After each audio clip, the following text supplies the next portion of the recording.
Olá! Hoje o tema é Plano Estadual de Educação de 2016, da cidade de São Paulo. Toma aí a bandeirinha do estado de São Paulo. E ele foi homologado a partir da Lei número 16.279, em 8 de julho de 2016. Então a gente está com 9 anos, né, do Plano Estadual de Educação, e os planos eles têm duração de 10 anos, tá? É óbvio que ele é baseado no Plano Nacional de Educação, que é um plano que estabelece metas e diretrizes para a educação no Brasil por um período de 10 anos. E aí a gente tem o Plano Estadual de Educação, que também tem a vigência de 10 anos, tá? Então, o Plano Nacional foi de 2014 a 24 e o estadual é de 2016 a 2026. O que eu gostaria de falar assim bem claro é que o objetivo geral disso tudo, então eu estou vindo de uma série de 4 episódios sobre avaliação escolar. O objetivo é garantir a qualidade de educação e igualdade de oportunidades para todos. E a igualdade, que é aquele princípio da equidade, que é dar a cada um segundo a sua necessidade, desde a educação infantil até o ensino superior. Então, os planos, tanto estaduais como os nacionais, eles não estão só na educação básica, tá? Então, tá no nível da educação básica e também no nível do ensino superior. E a gente tem principais metas que orientam isso, né?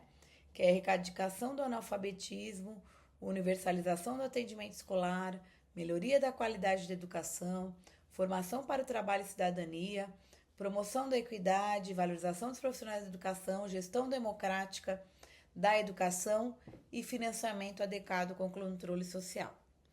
Então, sobre tudo isso que a gente vai falar no vídeo hoje. Mas antes disso, eu queria agradecer aos 287 inscritos. O canal tem crescido, né? Todo dia a gente tem um inscrito novo. Então, eu queria agradecer muito pela adesão ao canal. Saibam que me deixou muito feliz. Então, vamos lá? O plano, ele tem metas. E essas metas, são 20 metas no total, né? Ele vai se iniciar, então, a primeira meta com relação a universalizar a pré-escola para crianças de 4 a 5 anos. Todas as metas, é para o vídeo não ficar longo, vocês sabem que eu sempre defendo que vocês tenham que ler o documento na íntegra. Então, o documento, ele tem a meta e tem as estratégias. Outra questão é que, como, né, vai fazer esse ano, em julho, 9 anos desse plano, e é um plano para 10 anos, já seria meio que óbvio que essas metas tivessem sido atingidas. Mas eu fiz uma pesquisa, isso, né, para quem está estudando para a prova do mérito ou para concursos, não se cai se a meta foi atingida ou não. Por quê? Porque isso não está na lei. Na lei só estão as metas e as estratégias. Lá não está se as metas foram atingidas, já que a gente está praticamente no final dela. Mas o que eu posso garantir a partir das minhas pesquisas é que as 20 metas, nenhuma foram concluídas integralmente. Mas só para não atrapalhar o nosso estudo, que o foco é saber quais são as metas e uma parte das estratégias, só para a gente ter essa realidade de que hoje, chegando a um ano, faltando para o plano, a gente não teve essa meta atingida, todas, né? Então a primeira é aí, universalizar a pré-escola para crianças de 4 a 5 anos, né? Acho que é o maior enfoque aí, ampliando a educação infantil em creches, né? Para atender no mínimo 50% de crianças de até 3 anos até 23. Então, como eu disse, ainda não foi atingida. O que é interessante da questão da creche, né? Que é muito. Desculpa. Dos municípios, né? Eles não conseguem muitas vezes prever os nascimentos. Então, essa é a justificativa. Que as creches não atendem como deveriam porque você não sabe muitas vezes o controle de natalidade. Quantas crianças vão nascer, quantas vagas são necessárias para cumprir esse atendimento. A segunda meta é o ensino fundamental. Então, começa com o infantil, vem para o ensino fundamental, que era garantir a matrícula de pelo menos 95% dos alunos concluindo essa etapa. E o que é interessante, que é de 6 a 14, porque desde 2008 a gente tem o ensino de 9 anos, e a gente tem ali em torno de 97% hoje, mas vamos focar só que o que está no plano para não confundir. A terceira meta é universalizar também as matrículas de quem tem 15 a 17 anos do ensino médio. Então, a gente tem uma taxa de matrícula líquida de 85% dos alunos em idade escolar de 15 a 14 anos. Isso piorou com a pandemia, tá? O nível de ensino que mais teve evasão, desistência, abandono, foi de 15 a 17, porque muitos já procuram trabalho, né? Somente a classe mais pobre acaba abrindo mão do estudo, estudando nos cursos noturnos, e muitas vezes os cursos noturnos não têm esse entendimento de trabalhar com o aluno trabalhador, né? Na questão de cobranças, de currículo. E aí a gente não conseguiu avançar nessa elevação de taxa de matrículas do ensino médio. Meta 4 era universalizar para a população de 4 a 17, que é todo mundo que está na educação básica, então infantil, fundamental e médio, garantir a educação para pessoas com deficiência, transtornos, né, o TGD, o TE e altas habilidades ou superdotação. Então, é algo que a gente hoje, até quem estava vendo reportagens, viu que aumentou muito o número de alunos autistas, mas a discussão é que não se tinha também dados. Então, assim, as pesquisas nessa área, para essa população, são muito pequenas. Então, os dados, eles demoraram para chegar. E agora parece que teve um aumento, teve um boom. Mas, na verdade, é porque alguns anos ficaram sem esse controle no sentido de dados, né? A meta 5, ela vem com relação à alfabetização. Todas as crianças, no máximo, até o final do segundo ano, que é a antiga primeira série, né? Estejam alfabetizadas. Então, a alfabetização para todas as crianças no ensino fundamental. Saber ler e escrever. A meta 6 fala de educação integral, que é oferecer uma jornada ampliada em 50% das escolas públicas, né? De forma a atender pelo menos 25% dos alunos na educação básica. A gente tem na rede estadual, em torno de 5 mil escolas. Então, a gente teria que ter pelo menos 2.500 escolas com a educação de tempo integral. Aqui em São Paulo, capital, região metropolitana, já é um pouquinho mais difícil a gente conseguir. Por quê? Porque a gente tem, como eu já falei ontem, né? Desculpa, no vídeo de ontem da avaliação, né? Como melhorar os resultados, que eles falam lá, né? Defendem que a educação integral é algo que garante uma aprendizagem maior.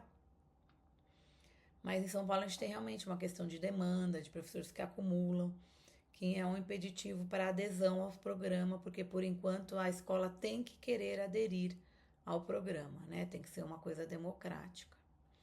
Então é por isso que na cidade de São Paulo já é mais difícil, mas litoral, interior, praticamente tem diretorias inteirinhas que são de escolas de tempo integral. Meta 7. Um aprendizado adequado, por quê? Porque quando a gente pega o aluno no percurso dentro do ciclo, então EFAI, primeiro ao quinto, EFAF, sexto ao nono, e médio, primeira à terceira série, o que eles precisavam até 2030? Claro, o plano é até 2026, mas a gente tem essa meta maior do IDEB, que é o EFAI tendo todos os alunos com nota 7, EFAF nota 6 e médio com 5. Hoje saiu os boletins, ontem, hoje, e a gente vê que a maioria do EFAI está com nota 7. Só algumas escolas com situações muito peculiares, muito específicas. Mas a maioria está muito próxima do 7. O EFAF, mais ou menos, tem bastante escolas que estão próximos do 6. Agora, o médio, a maioria está muito longe, né? Então, assim, tudo isso mostra que é necessário melhorar o desempenho dos alunos nas avaliações nacionais, que é o IDEB, e nas estaduais, que é o SARESP, aqui para São Paulo. A meta 8, a gente vem com uma escolaridade da população de 18 a 29 anos, com muito pouco tempo de estudo. E, infelizmente, né, durante o último ano da vigência do PEI, a gente tem que 25% dos pobres deveriam estar igualados também com relação a negros e não negros, conforme o IBGE. Isso é muito ligado à questão, né, da EJA, de garantir a alfabetização de jovens e adultos. A questão do negro, para quem não assistiu aqui a minha aula de educação etnorracial, história e cultura afro-brasileira e africana, que fala que essa garantia para a população negra é por quê? Porque no Brasil a maioria dos pobres são negros, por causa que o fim da escravidão faz muito pouco tempo, são poucas gerações, né, que já são livres, e isso faz com que o acesso e permanência não seja garantida. Por isso que nós temos as políticas afirmativas de reparação com as cotas. Então, é uma preocupação da Meta 8 que é com relação aos pobres e aos negros que estejam com maior escolaridade, porque a gente percebe que a maioria dos que não têm escolaridade são pobres e negros. Lembrando que lá no meu vídeo eu falo que negro, quem é? É quem se declara preto ou pardo. Por isso que a população no Brasil, no último IBGE, passou a população de negros, porque a gente teve a primeira vez que essa junção, as pessoas tiveram essa consciência política. Meta 9. Então, durante a vigência do PEI, né, elevar a taxa de alfabetização da população com 15 anos ou mais para 97,5% até o 5º ano, então até 2021, era para superar esse analfabetismo absoluto, e reduzir em menos 50% a taxa de analfabetismo funcional. O que é analfabetismo funcional?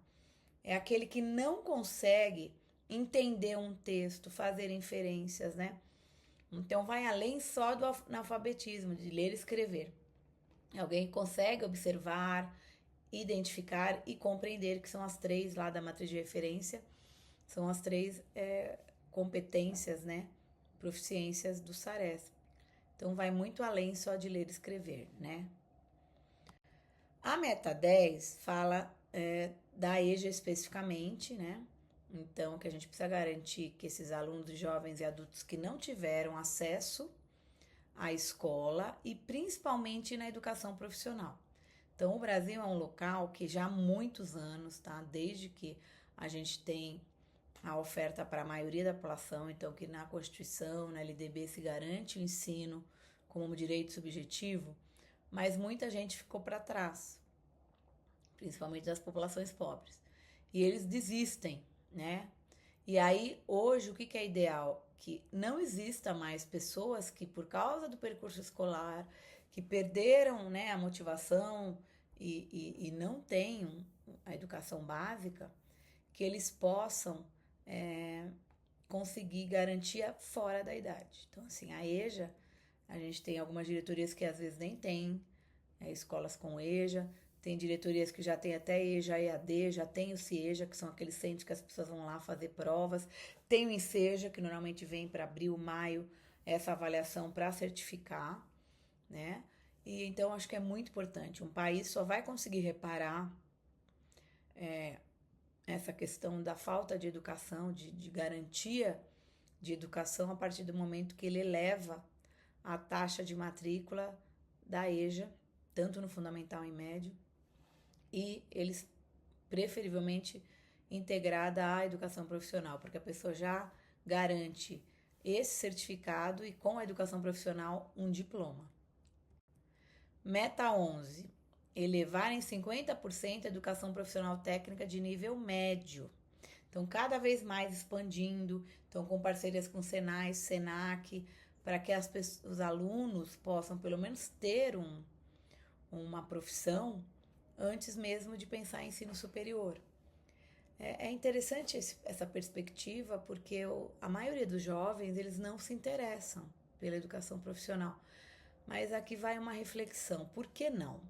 Porque eu já dei aula em muitos colégios, né? Por exemplo, em Paraisópolis, que é a segunda maior favela, né, do Brasil. O que a gente pode dizer? Os jovens, eles não têm interesse, por quê? Porque o brasileiro não valoriza o trabalho manual. Então, ele é capaz, muitas vezes, de pagar por um produto, uma casa, um carro, um telefone, né, o celular, um carro, mas ele não é capaz de pagar para alguém. Então, quando alguém vem pintar a sua casa, vem limpar, vem construir, você acha tudo muito caro. Então, no Brasil, é muito comum que não se valorize o trabalho manual, não se valorize o trabalho Então, isso já fica na cabeça dos jovens, de que isso não é valor. Quem tem valor?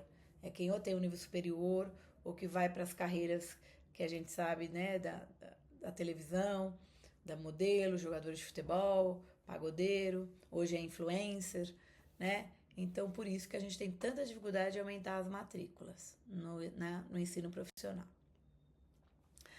As metas de 11 a 20, eu esqueci de falar, tem temas mais gerais, né? Claro que as primeiras são bem focadas, assim, né, na educação básica, né?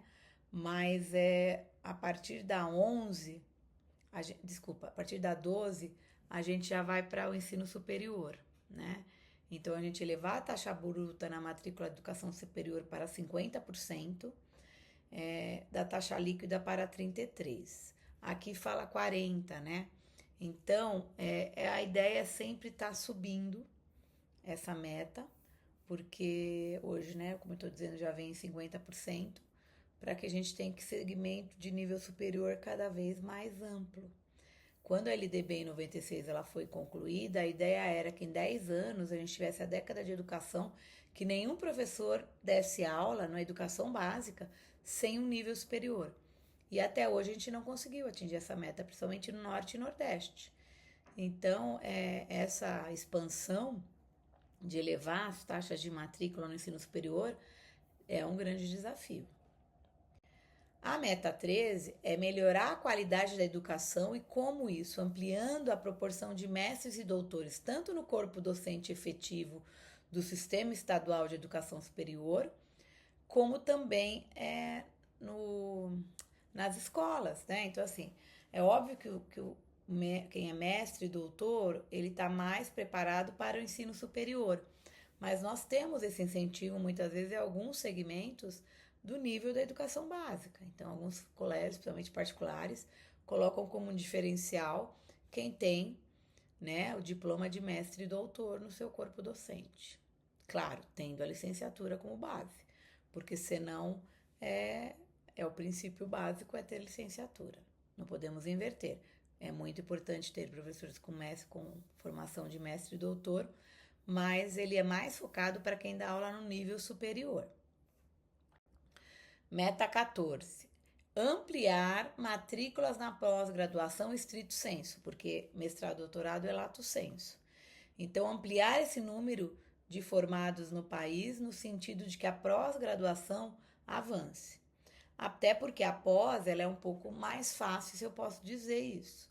Porque para você fazer mestrado e doutorado, você tem que fazer no mestrado uma dissertação e no doutorado defender uma tese, que são muito mais complexos para quem trabalha, né? Então, porque são muito requisitados, muitas cobranças, né? E aí a pós-graduação, ela tem um nível de cobrança inferior, então por isso que é algo mais factível, né, de elevar essa taxa de matrículas. Meta 15, garantir um regime de colaboração entre uniões e municípios com o ano de vigência do plano estadual, então era em 2017, que é a questão da formação de professores em licenciatura. Então é o que eu falei lá do artigo 62 da LDB, que era um princípio de que a gente assegurar que todo mundo que dá aula na educação básica tivesse no nível superior.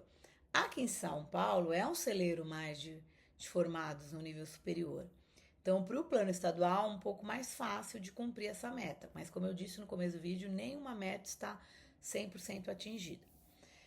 Mas, mesmo sendo em São Paulo, ainda a gente tem alguns professores que dão aulas, somente nos anos iniciais, infantil, com o magistério, aquele antigo magistério, profissional magistério. Meta 16, oferecer formação continuada a todos os profissionais da educação básica. Então, assim, não existe professor hoje sem educação básica. É claro que o professor se forma em serviço. Outro dia eu ouvi de um promotor, ele falando isso. Os professores pedem para ter tempo para aprender, por exemplo, como dar aula para um aluno de educação especial. Só que o verdadeiro professor, ele se forma na situação. Então, eu tenho uma situação real de um aluno que precisa de tal encaminhamento, de tal acesso ao currículo. E a partir daquela realidade, eu busco a minha formação continuada em serviço.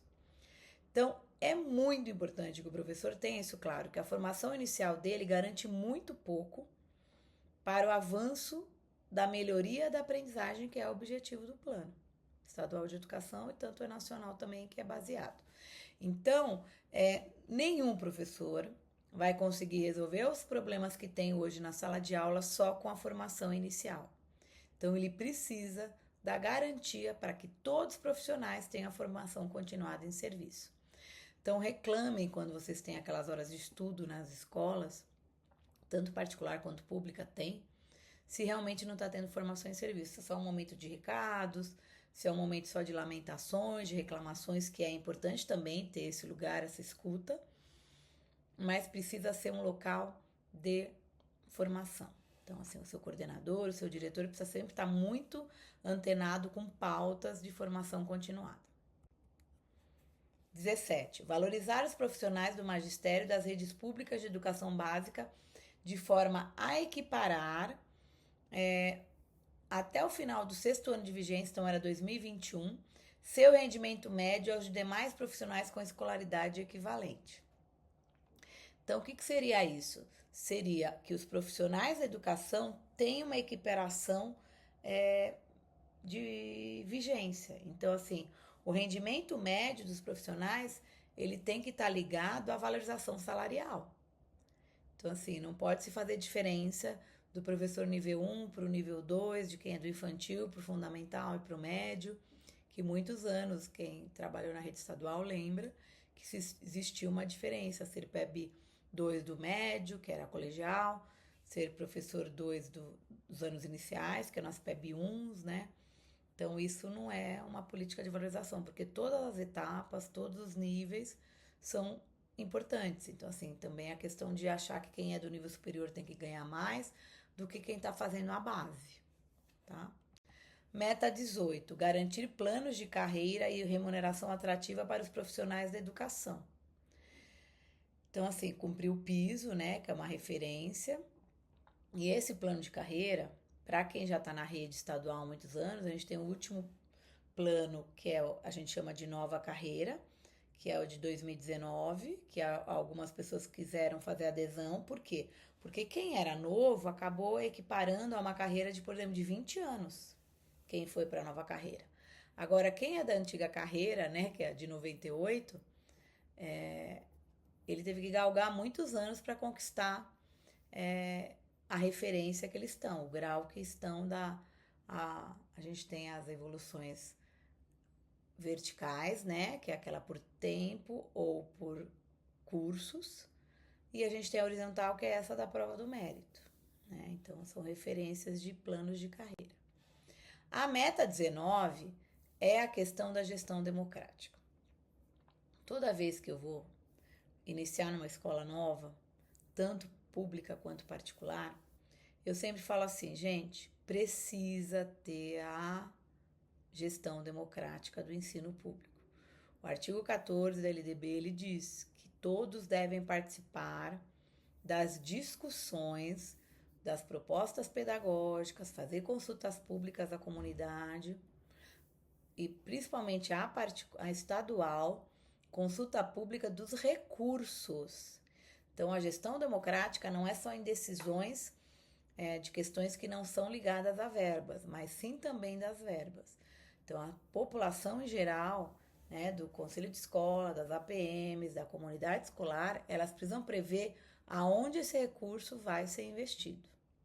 Porque é um dinheiro público, então se é público tem que seguir a legislação do artigo 14, de onde que a gente vai buscar a reflexão do que precisa melhorar nas escolas. Então gestão democrática do ensino público, que é o princípio da Constituição de 88, LDB de 96.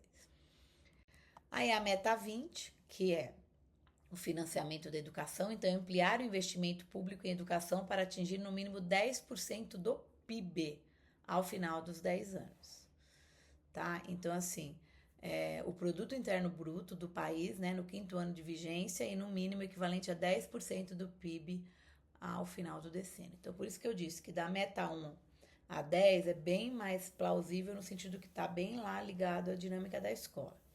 Das 11 a 20 tem muitas outras questões envolvidas que não dependem diretamente da gestão escolar, e sim também da comunidade escolar, do investimento dos governos, da formação docente, mestrado, doutorado, pós-graduação. Então, vai ampliando, né? Então, muitas coisas são semelhantes, tá? Claro que foram adaptadas para a realidade do Estado de São Paulo, mas foram inspiradas nas metas do Plano Estadual de Educação, tá bom? E o que é interessante é que as metas, elas foram adaptadas para a realidade paulista, e o que dá muita atenção para a gente é que a capital, o litoral, o interior de São Paulo, a gente tem muitas desigualdades internas, né? Então, isso realmente é um grande desafio para a rede estadual de São Paulo. Eu já fui supervisora de inúmeras escolas e a gente percebe que, dependendo da localização, que é aquele background que a gente tem lá, da Maria do Carmo Brant Carvalho, que foi o texto que eu fiz ontem, a gente percebe que realmente algumas regiões são muito mais desafiadoras para que essas metas sejam cumpridas, tá? Aí a meta 21, que é o exercício do magistério das atividades relacionadas à gestão. Então, entender que a gente tem um plano de carreira, de uma estrutura vigente com o QSE, o QM, o QAE, já falei QSE. Então, assim, toda essa estrutura, ela está relacionada à educação básica, são profissionais da Secretaria de Educação. Então, todo mundo que está dentro da Secretaria de Educação, mesmo que não dê aula, que não seja formado em pedagogia, ele está a serviço do magistério, atividades relacionadas à gestão, que é um novo modelo de formação.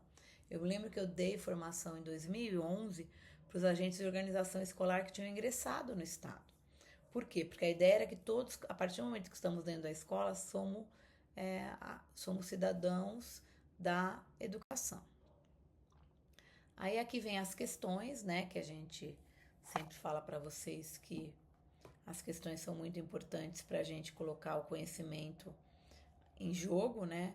Sabendo que só estudar a teoria não garante que eu vá bem nas avaliações, então eu preciso sempre estar fazendo testes, fazendo questões de concursos e provas anteriores para a gente poder um bom rendimento.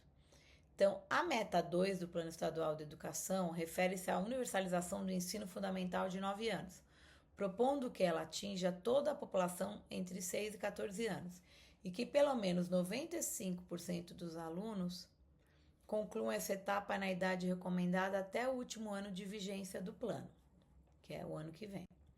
Aí assinale a alternativa que apresenta corretamente uma estratégia traçada no cumprimento dessa meta. Então, priorizar o acompanhamento dos estudantes que apresentam frequência regular e bom aproveitamento das atividades escolares a fim de compensar o aumento da evasão. Não, né? A gente não pode compensar um problema com o outro. Então, errado. B. Prevenir a participação dos pais. Pelo amor de Deus, o que a gente mais quer é a participação da comunidade. Lembrando que os pais participam, mas eles não são os únicos que decidem, porque a gestão democrática, todos os profissionais estão ali, então representação da gestão, dos professores, dos funcionários, dos pais e alunos. Então, já tem a palavra prevenir, a gente já sabe que está errado. Desenvolver formas alternativas de oferta de ensino fundamental, garantindo a qualidade para atender as famílias que dão preferência ao ensino domiciliar. Homeschooling ainda não foi homologado no Brasil e nem muito menos em São Paulo. E a gente tem, viu? Já apareceu alguns 2, 3 alunos que ficaram alguns anos sem estudar e quando eles chegam na escola, óbvio que a gente não pode prejudicar a criança ou a adolescente, mas é uma situação bem difícil para fazer essa adaptação curricular dessas crianças. Estimular a oferta do ensino fundamental, em especial dos anos iniciais, a populações do campo, indígenas e quilombolas nas propriedades. Isso é um grande desafio mesmo, ele está lá dentro das estratégias. Por quê? Porque toda vez que a gente pensa nessas populações mais pobres, que foram marginalizadas, que foram excluídas da história, foram apagadas, como as populações do campo, indígenas e quilombolas, é muito importante. Disciplinar no âmbito do sistema de ensino a organização do uniforme. Isso aqui é bem interessante, por quê? Porque assim, é muito legal você ver uma criança uniformizada, se você vê às vezes na rua cabulando, ou tá em um local que não é o ideal, o uniforme ele ajuda muito. Mas como a gente trata de escola pública, a gente não pode obrigar o uso de uniforme, não pode disciplinar.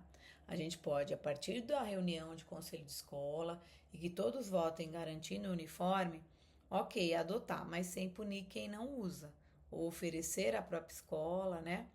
Então também tá errado. Então, alternativa D, a correta. Então, desculpa que sempre some, né, quando eu passo. Alternativa A, alternativa correta. Na EJA até tá que tá tendo, mas na educação básica como um todo, não. Consolidação das metodologias ativas, com ênfase nas habilidades socioemocionais e na resolução de problemas com meta-desenvolvimento. Isso aqui seria se fosse um projeto pedagógico para combater o bullying, para combater as questões emocionais, mas não está lá nas metas, como a gente acabou de ler. Ampliação do atendimento escolar em todo o território estadual com a manutenção de índices de qualidade da educação alcançados na capital. Ao contrário, a capital é, como eu disse, o local que mais se tem a dificuldade de garantir a qualidade de ensino. A própria estrutura da rede estadual, quando vem os ranqueamentos, né, das avaliações externas, a gente percebe que São Paulo, em algumas regiões, né, Zona Leste, Zona Sul, tem muita dificuldade de ter, alcançar a alternativa correta novamente. É a alternativa A. É um tema árido, um pouco chato, mas eu acho que essa questão, assim, visualmente, olhando as metas, né? E vocês lendo o documento para também ver as estratégias, porque as estratégias são inúmeras, então não teria como eu apresentar isso aqui para vocês. Mas eu acho que dá para fixar um pouco para fazer a prova e concurso, tá bom? Então, muito obrigado por esse vídeo. O próximo vídeo eu penso em falar sobre o livro do Lino de Macedo, né? Ensaios Pedagógicos, como construir uma escola para todos. Bom? 8 com uma hora de almoço, né? D. Reduzir a articulação entre a escola e equipamentos privados, favorecendo que o uso otimizado de equipamentos da própria rede estadual. Uma bagunça, nada com nada. Desculpa, quando eu coloco aqui às vezes as aulas, vocês já devem ter percebido, quando eu gero o PowerPoint aqui, eles dão espaço.